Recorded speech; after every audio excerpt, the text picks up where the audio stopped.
जयकारा बोल मेरे श्री गुरु महाराज की जय। बोलो साचे दरबार की जय। बोलो श्री आनंदपुर वासी भगवान की जय। श्री संत नगर की धरती कर रही आतुरता से करुण पुकार। श्री चरणों की धूलि से प्रभु करो मुझ पर उपकार। विलंब तनिक ना कीजिए, कब से रही मैं बाट निहार। परमार्थ का केंद्र बना इसे निज रूह की करो संभार। महामहिम श्री संत नगर की इस पावन धरती को 3 अगस्त सन 1946 को खरीदा गया। यहाँ पर श्री सद्गुरुदेव जी महाराज श्री तृतीय पातशाही जी विराजमान होकर अपनी दिव्य लीलाओं से परमार्थिक कार्य करते हुए गुरुमुखों को भरपूर आत्मिक आनंद प्रदान करते। यहाँ एक टहली के नीचे शब्द अभ्यास करवाते एवं श्री दर्शन से कृतार्थ करते। उस समय महात्मा ध्यान विचारानंद जी भक्त वेश को प्रबंधक बनाकर उनके साथ 2-3 भक्तों को इस स्थान की देखरेख एवं संभाल करने के लिए श्री आज्ञा फरमाई। कुछ समय पश्चात भक्त भगवान दास जी, महात्मा अनमोल ध्यानानंद जी जो कि तसाब बावली के प्रबंधक थे, उन्हें श्री संत नगर का प्रबंधक बनाया तथा महात्मा ध्यान विचारानंद जी को शकरा, तास बावली तथा सारे चकों का प्रबंध बना दिया। श्री आनंदपुर एवं श्री प्रयाग धाम से सेवा कार्य अत्यधिक होने के कारण श्री चतुर पातशाही जी महाराज ने यहाँ कृपा नहीं की, क्योंकि महापुरुष जिस दुर्दरगाई मौज को साथ लाते हैं उसी के अनुसार कार्य करते हैं। इसलिए इस लंबी अवधि में श्री संत नगर की धरती बाट जोते जोते थक गई। वह टहली भी सूख कर गिर गई और ठूठ मात्र रह गई। अब यह धरती महापुरुषों के आगमन की व्याकुलता से पुकार कर रही थी। श्री सद्गुरु दाता दयाल जी श्री पंचम पातशाही जी महाराज ने इसकी आतुर पुकार को स्वीकार कर दिसंबर सन 1970 में इसे कृतार्थ किया। श्री संत नगर के में आपके शुभ आगमन का संदेश पाकर महात्मा जन व भक्तजन जो यहाँ रहकर सेवा कार्य कर रहे थे हर्ष से झूम उठे। सब स्थानों पर सफाई की जाने लगी। श्री संत नगर के कण कण में बहार आ गई।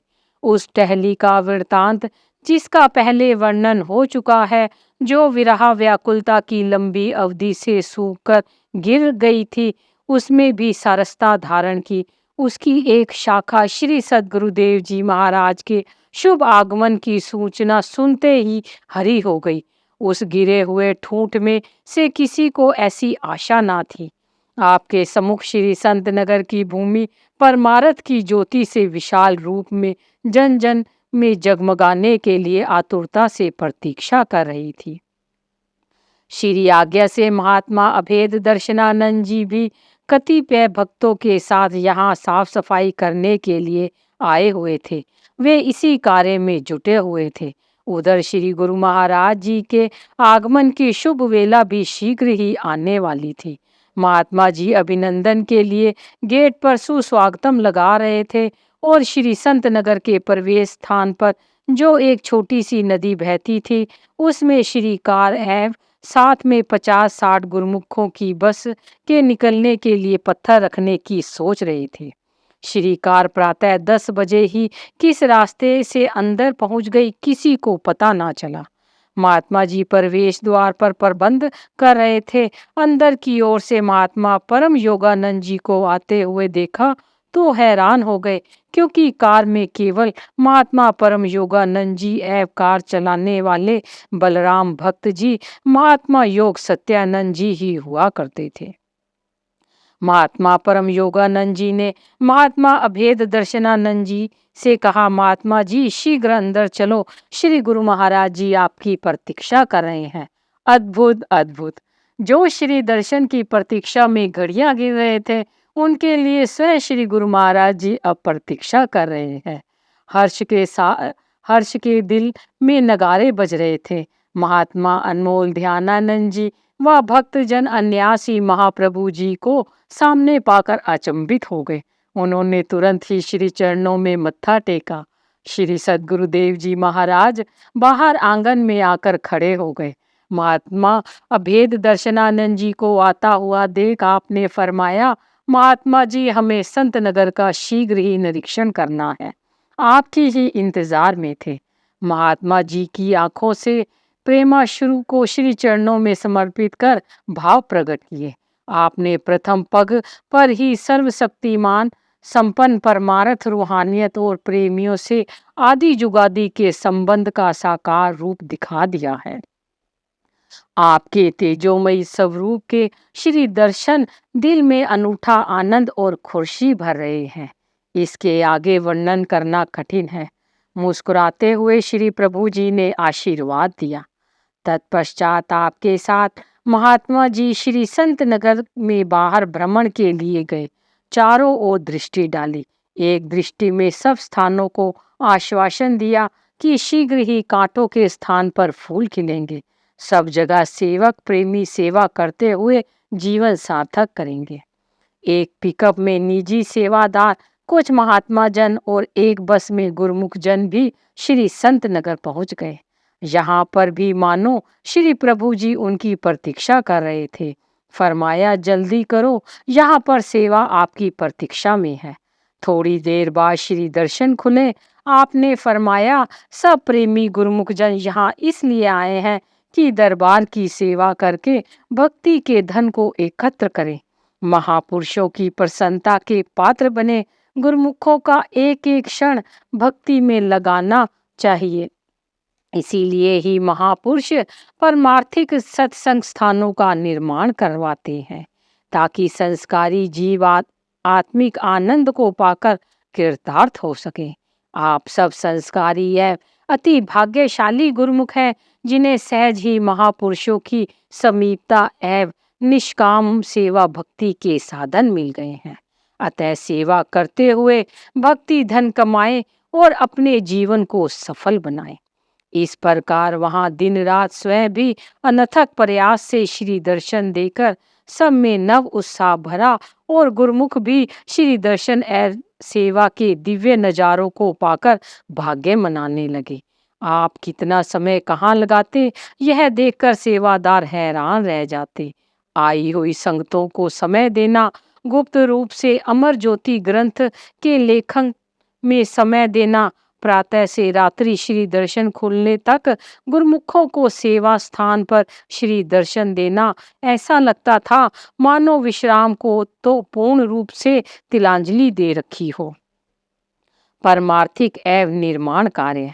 श्री संत नगर की भूमि को श्री सद्गुरुदेव जी महाराज श्री तृतीय पातशाही जी ने परमार्थ लाभ हेतु बनाया था। यहाँ पर रेतीली भूमि होने पर भी कुछ स्थानों की सफाई करवाकर कमरे बनवाए व अंगूरों के उद्यान लगवाया।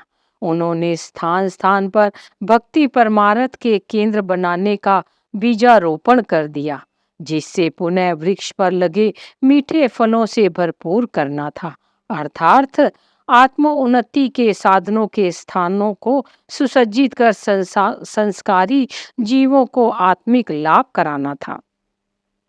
श्री संत नगर की भूमि मानो संतों साधुओं की तपस्थली थी। यहाँ पर साधकों ने परमात्मा के दर्शन से आत्मा को एकाकार करने के अनवरत योग साधन किए। आज श्री परमहंस अवतार के अलौकिक देदीप्यमान श्री दर्शन है लीलाओं का अमीय रसपान कर मस्ती में झूम रहे हैं। सचमुच ही श्री संत नगर को साकार लीला स्थल कहा जाए तो अतिशयोक्ति न होगी। श्री संत नगर की भूमि को श्री कृष्ण लीला अवतार कहें।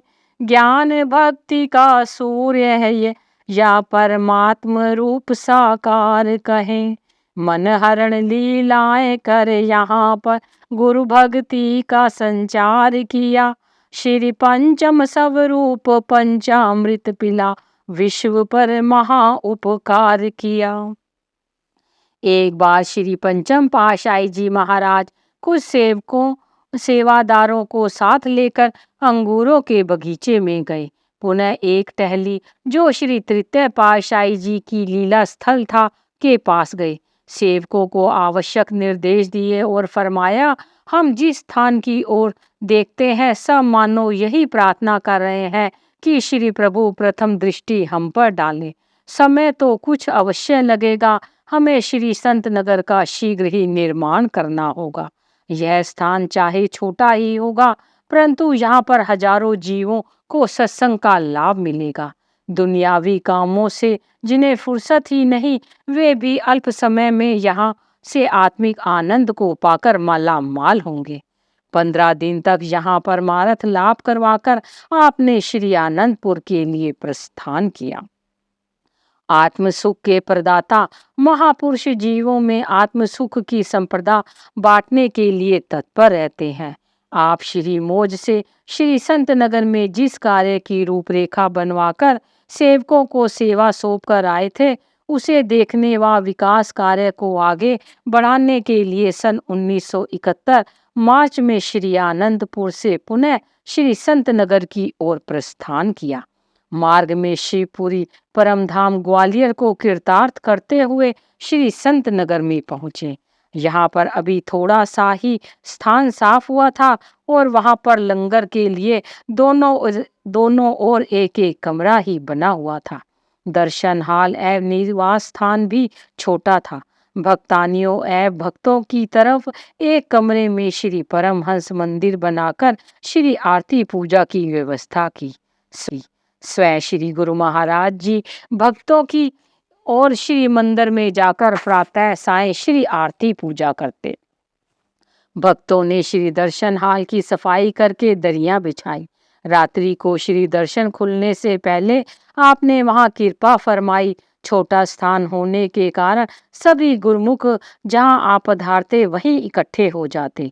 यह आप उन्हें देखकर फरमाते कि हमारे पास जो सेवा की संप्रदा है, हमारे पास आओगे तो सेवा ही सेवा मिलेगी। बोलो, सेवा करने आए हो या सेवा करोगे? सबने एक स्वर में विनय की, हमें अपनी कृपा और प्रसन्नता के पात्र बनाइए, श्री दर्शन से हर्षाइए। आपने फरमाया, दर्शन हाल की सारी दरियां उल्टी करते हुए बाहर ले आए। भक्त हैरान थे कि अभी सब बिछाकर आए हैं, अभी उठवा भी रहे हैं। श्री दर्शन का समय होने वाला था। सब श्री मौज को शिरे धारे कर सेवा में जुट गए। अभी आधी दरियां बाहर निकाली थी कि एक दरी के नीचे से तीन फुट लंबे फनियार सर्प बाहर आ गए। उनको फुरफुराते हुए देख भक्तों ने विनय की, प्रभु आप बाहर मत जाएं। अभी दरियां बिछाकर गए थे तो उस समय यहाँ पर कुछ नहीं था, फिर ये कहाँ से आ गए? आपने फरमाया कि हमें अवश्य बाहर जाना ही पड़ेगा। सभी गुरुमुख भी साथ साथ बाहर चल दिए। सबने देखा कि दोनों सांप श्री गुरु महाराज जी की ओर शीश झुकाकर स्थिर हो गए। आपने फरमाया, प्रेमी आपका काम पूरा हो गया है, अब अपने घर लौट जाओ। एक स्वर्णिम ज्योति उनमें से निकली और ना जाने कहाँ गायब हो गई। आपने मुस्कुराते हुए सब गुरुमुखों को कहा कि ये आप सबके दर्शन से मुक्त हो गए हैं। आप अब सब दरिया बिछाओ, सेवा में लग जाओ। उस समय द्वापर युग का वह प्रसंग अपनी पुरातन स्मृति दिला रहा था। बाल रूप में भगवान श्री कृष्ण ने प्रांगण में 2 वृक्षों को ओखली लीला करते हुए गिराया।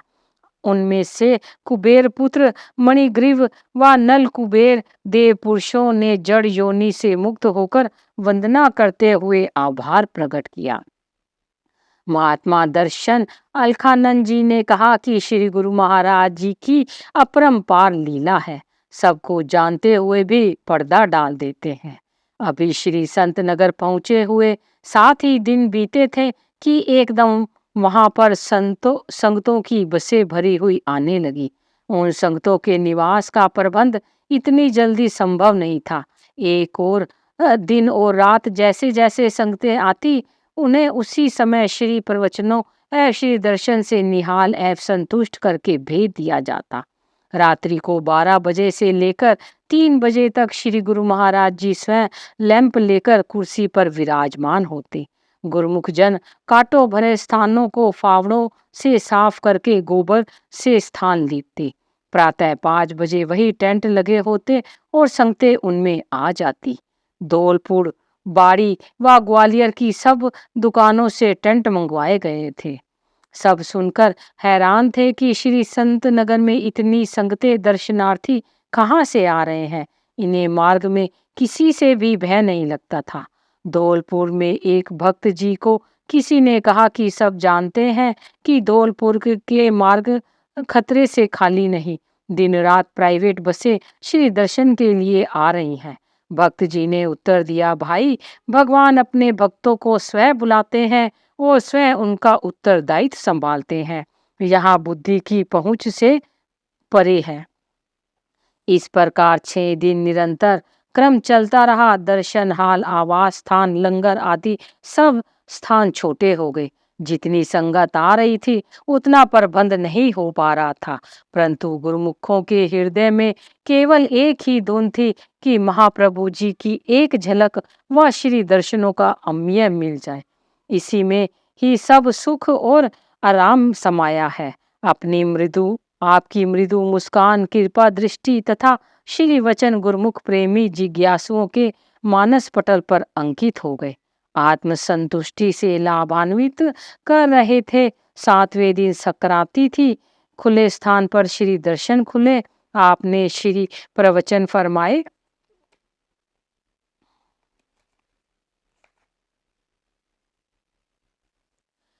दुनिया के हर इंसान सुख शांति का तलबगार है, करता है यत्न बहुत, पर वो रहता बेकरार है। अपने ख्यालों को छोड़कर जो संत शरण में आ गया, भक्ति की कमाई करके भरपूर सुख को पा गया। यह सब गुरुमुखों को तजुर्बा होगा कि दुनिया में हर इंसान सुख की चाहना रखता है और इसे पाने के लिए वह दिन रात पुरुषार्थ करता है। अपनी अकल, बल व चतुराई से यही चाहता है कि मुझे सुख मिले, मगर वह सुख ढूंढता किसमें है? यह सोचता है कि मैं बहुत धन कमा लूंगा या ऊंचा मर्तबा और इज्जत हासिल कर लूंगा तो सुखी हो जाऊंगा। मगर महापुरुष फरमाते हैं कि उसकी समझ और सोच गलत है। जिन चीजों में कुदरत ने सुख भरा ही नहीं, वे सुख कैसे दे सकती है? अगर कोई चाहे कि रेगिस्तान में जा कर के अपनी प्यास बुझा लूं, तो यह कैसे संभव है? अगर इन झरने या कुएं के पास जाए तो ही उसकी प्यास बुझ सकती है। इसलिए सत्पुरुषों ने फरमाया है कि अगर वह अपने ख्यालों को छोड़ करके संतों की संगति में आ जाता है तो उसको भक्ति के साधन मिल जाते हैं। भक्ति जो सुख का मूल है, सुख का भंडार है, उसे अपनाने से उसको भरपूर सुख मिल जाता है। मगर देखा जाता है कि आम संसारी जीव गलत फहमी से उस रास्ते पर चल रहा है जिससे उसको दुख व अशांति प्राप्त होती है। अगर उसे सत्पुरुषों की संगति मिल जाती है तो उसके जीवन में ज्ञान का उजियारा हो जाता है। उसे वह सुअवसर मिल जाता है जिससे वह सुख को प्राप्त कर सके। किससे? महापुरुषों ने फरमाया है दोहा, साध संग में चांदना सकल अंधेरा और सहजो दुर्लभ पाइए सत्संगत में ठोर। सत्पुरुषों की सुसंगति के अतिरिक्त सब और अंधकार ही अंधकार छाया हुआ है। सत्पुरुषों की चरण शरण में आने से ही जीव को ठोर ठिकाना मिलता है। यह मानव जन्म मिला ही इसलिए है कि यह सत्पुरुषों की संगति को पाकर 84 के बंधन से छूट जाए, सब गम चिंताओं से आजाद हो जाए और सच्चे सुख को प्राप्त कर ले। महापुरुष जीव को आगाह करते हैं, चेतावनी देते हैं और महापुरुषों का संसार में अवतार भी इसलिए होता है कि वे भूले भटके जीवों को सही रास्ते पर लगाएं, मानुष जन्म की कदर कराएं कि यह जन्म किसके लिए मिला है।